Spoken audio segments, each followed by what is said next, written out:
선생님들 안녕하세요. 고양시 신일중학교에서 근무하고 있는 교사 최유빈입니다. 이번 성장중심 수업평가 사례 나눔에서 저는 이번 학기에 중학교 1학년 친구들과 함께한 수업을 소개하려고 합니다.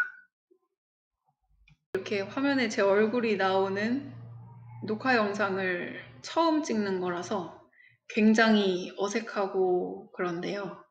좀 이해해 주시고 강의 들으시면서 궁금한 사항이나 같이 나누고 싶은 이야기들이 있으시면 댓글로 써주시면 제가 답글을 열심히 써보도록 하겠습니다.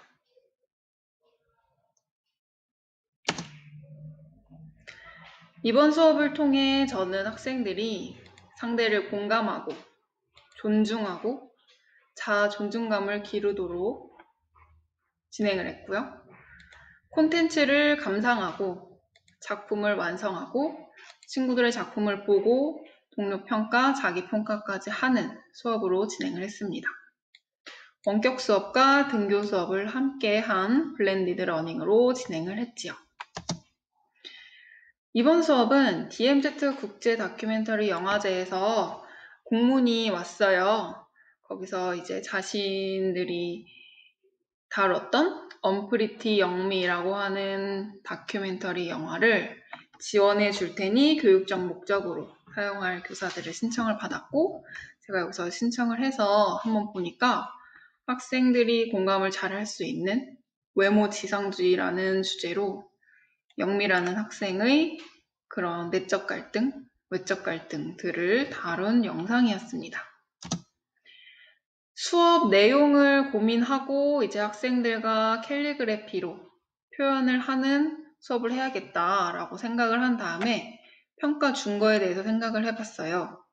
성장 중심 수업 평가를 위해 빼놓을 수 없는 평가 준거인데요. 우선 저는 이 수업을 통해 학생들이 그 영미가 나오는 콘텐츠를 잘 이해했는지, 주제 표현에 적합한 글씨체로 캘리그래피를 했는지, 완성한 캘리그래피가 가독성이 높은지, 그리고 그 결과를 위한 참여를 성실하게 했는지 이렇게 평가 요소를 만들어서 학생들에게 보여주었고 평가 준거는 상, 중, 하로 나눠서 보다 구체적으로 평가 준거를 짰습니다. 그래서 이 내용을 바탕으로 학습 목표와 자기활동지, 동료평가 활동지를 제작을 했습니다. 1차 시 구성을 말씀드릴게요.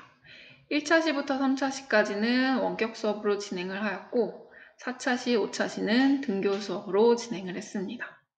1차 시에서는 저희 학교에서 사용하고 있는 EBS 온라인 클래스 미술시간 강의실에 들어와서 제가 해당 날에 올려놓은 강의를 보고 맨 밑에는 영상 링크를 걸어두었고요. 아이들이 이 영상을 본 다음에 오늘의 과제를 클릭하면 제가 미리 네이버 폼으로 질문지를 만들어 놨어요.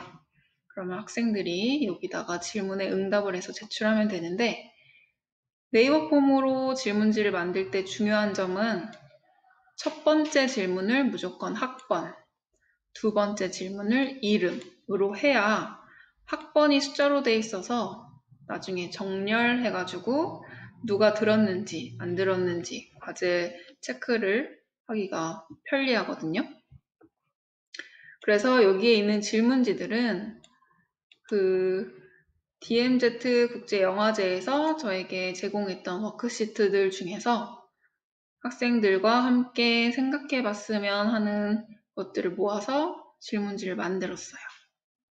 마지막은 내가 영미의 입장에서 외모 지상주의에 대한 생각을 랩으로 만들어 보자 라고 해서 이제 이것으로 마지막 캘리그래피까지 완성을 하는 수업이 되는 거죠. 그러면 학생들이 제출한 답을 한번 같이 볼게요. 네이버 폼으로 받은 것들이고요. 네이버 폼으로 받으면 이렇게 제 클라우드에 들어옵니다. 학생들 과제들을 보는 방법은 3가지 정도가 있어요. 이렇게 학번 이름, 질문 1번에 대한 답, 질문 2번에 대한 답 이렇게 모아서 주는 게 있고, 학생이 제출한 답을 한 번에 보는 것도 있고, 한눈에 볼 수 있는 방법은 셀로 보기를 눌러서 번호 순서대로 볼 수 있는 방법도 있습니다. 자, 여기 오른쪽 위에 보시면 정렬 누르고 사용자 지정 정렬을 누르고 B가 학번이기 때문에 기준을 B로 두고 오름차순으로 확인을 누르면 여기가 이제 학번 순서대로 학생들이 쭉 정렬이 되죠. 그래서 이런 식으로 과제를 누가 했는지 안 했는지 체크도 하고 내용도 확인도 하는 거죠. 네이버 폼이 안 좋은 게 학생 개개인을 피드백 주는 방법이 좀 없어요. 그래서 온라인 클래스 질문방이나 공지사항 같은 거를 이용해서 피드백을 할 수 있고요. 이렇게 학생들이 1차 시로 네이버 폼으로 제출하기까지가 끝났고 2차 시에서는 이제 학생들이 제출했던 응답을 제가 동영상을 만들어서 유튜브에 올렸어요. 그래서 학생들이 유튜브 영상을 보고 나서 밑에는 감상문을 한 줄 쓰기로 제가 또 과제를 내줬습니다. 조금 보실까요?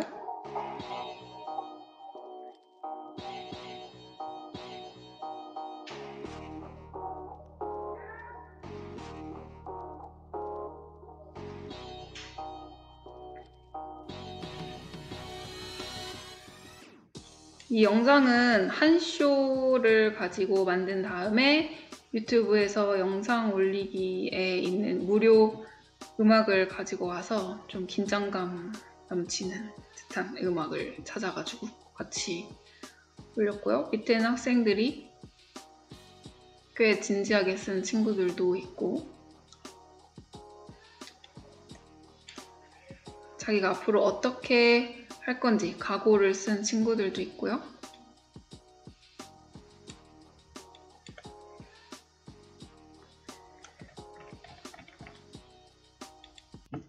사실 이때는 아이들 얼굴을 모르는데 괜히 이렇게 진지하고 교육적인 대답을 하면 기분이 좋아지고 하더라고요.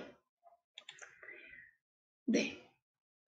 응답을 보고 지난 시간에 학생들이 제출했던 랩 가사를 좀 더 다듬어서 제출을 하는 게 과제입니다. 그리고 3차 시에는 이제 캘리그래피 연습을 하고 와야겠죠. 이번에 다들 비슷하시겠지만 등교 수업을 할 때 수행평가 하느라고 매우 정신이 없어서 온라인 수업 때 이제 이론 수업까지 같이 다 끌어내려고 애를 썼습니다. 그래서 지금 보시면 캘리그래피 과연 어떻게 하는 것인지 이론적인 설명과 아이디어 스케치 할 수 있도록 이렇게 예시 작품을 보여주면서 학생들은 마찬가지로 여기 네이버 폼으로 제출을 하고 여기 파란 글씨들은 제가 유튜브에서 수준별로 글씨 쓰는 그 쉬운 수준, 조금 난이도 있는 수준, 네이버 무료 폰트에서 볼 수 있는 다양한 글씨체들을 제시해줬어요. 이거 제시해줘도 열심히 하는 친구들은 다 보고 와서 자기만의 개성 있는 글씨체를 만들기도 하고 대부분의 친구들은 잘 안 보는 것 같기도 하더라고요. 네, 4차 시가 되면은 이제 드디어 학교에 와서 아이들이 우리 기존에 했던 수업처럼 캘리그래피를 완성합니다. 그러면은 한번 완성작들을 볼까요? 각 반에서 좀 완성도 있는 작품들을 가지고 왔는데 한번 보시고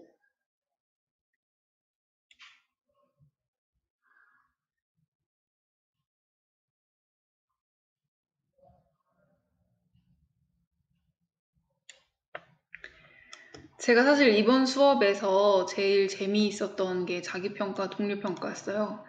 제가 여태까지 연수를 많이 다니면서 자기평가, 동료평가를 선생님들이 많이 하셨는데 저는 생각만 하고 있다가 그 평가척도 아까 보여드린 그 루브릭과 자기평가, 동료평가는 뗄 수가 없는 것 같더라고요.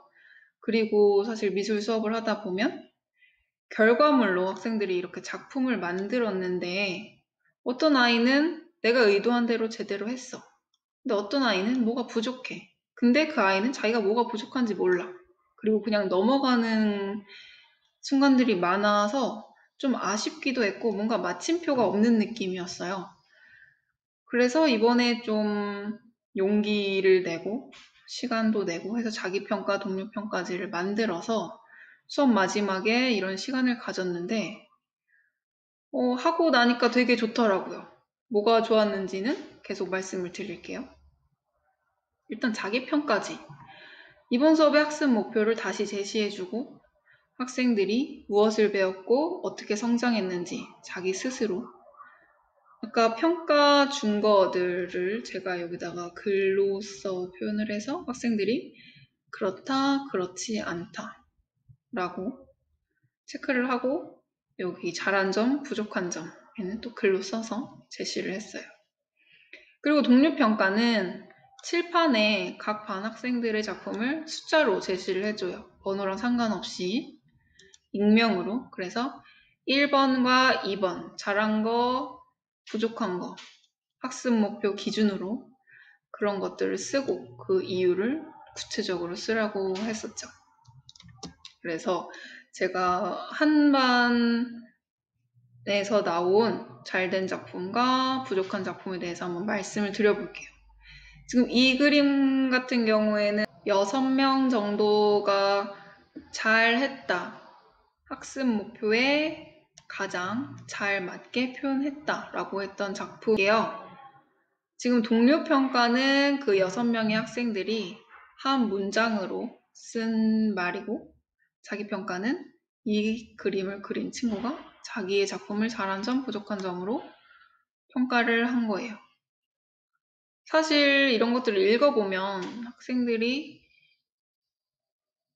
꽤 학습 목표에 대해서 이해를 하고 내가 무엇을 했어야 했고 그 중에 내가 얼마만큼 했고 무엇이 부족했고 그런 것들을 아이들만의 언어로 제대로 쓴 것을 보고 자기평가와 동료평가가 꽤 의미가 있는 것이구나라는 걸 저는 이번 수업에서 느껴서 앞으로도 계속 할 것 같아요.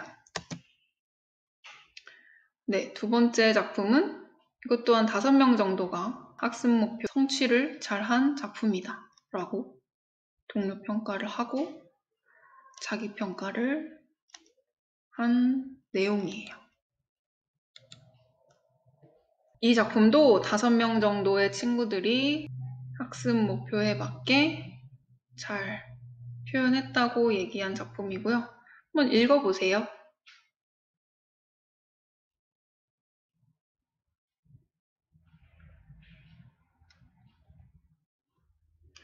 다음 작품은 32명 중에서 14명 정도가 좀 아쉽다라고 했던 작품인데요.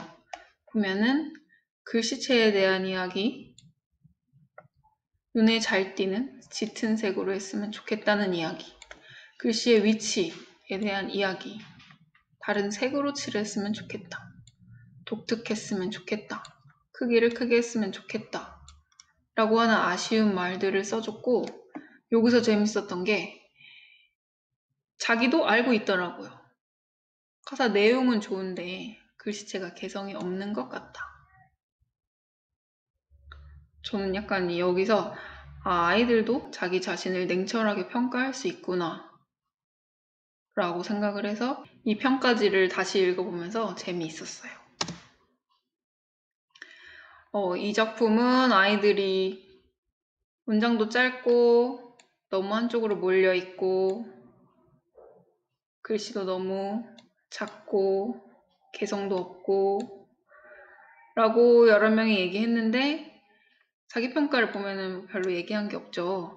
이 친구 같은 경우에는 좀 수업에 집중하는 능력이라든지 뭔가 주어진 것을 보고 해석하고 그런 능력이 좀 떨어지는 아이였던 것 같은데 제가 이 수업을 통해서 그리고 이 자기평가, 동료평가를 하는 과정 속에서 앞으로 이 아이를 어떻게 대해야겠구나, 이 아이는 어떤 게 부족하구나 했던 거를 알 수 있어서 좋았던 것 같아요.